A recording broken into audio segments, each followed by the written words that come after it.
Mga kapuso, dahil wala pang ang paraan para malaman kung kailan lilindol at kung gaano kalakas ang pagyanig nito, importanteng alam natin ang mga dapat gawin sa oras ng sakuna. Alamin ang tips para iwas disgrasya kapag may lindol sa balitang hatid ni Trisha Zafra. Kung gaano po talaga nasira. Wala pang teknolohiyang makakapagbigay babala kung kailan tayo yayanigin ng lindol at kung gaano kalakas. Ang pinakamainam na kahandaan ayon sa isang safety consultant, kaalaman kung ano ang dapat gawin.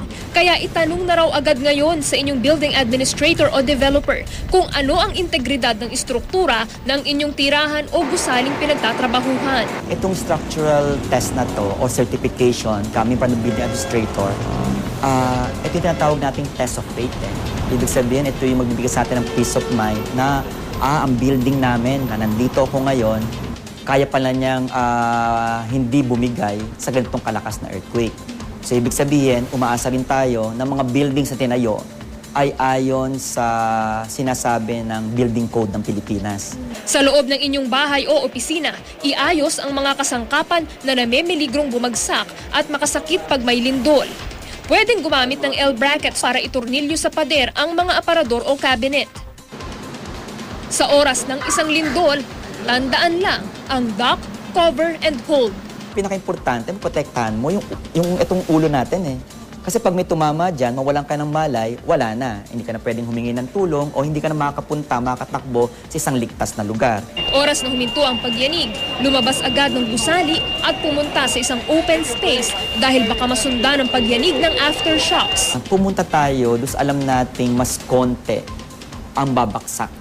Kung halimbawa mong bumaksak nga, yun nga sa Metro Manila, mukhang wala na nga tayong open space. Actually, yung pinaka-open space na lang talaga dyan, yung mga kalsada natin. Kung sa trabaho inabutan, dapat may nakakasang emergency response team ang inyong kumpanyang pinagtatrabahuhan. Ayon sa ating Occupational Safety and Health Standard na ginawa po ng DOLE, ito po ay inamend na po ito noong 1989. Maliwanag po sa Rule 1040.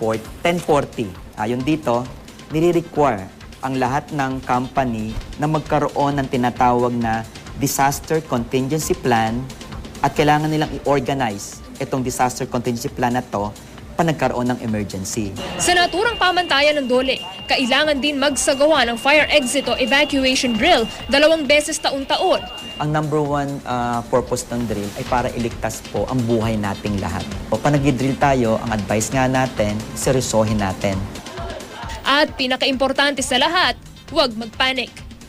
Trisha Zafra, GMA News.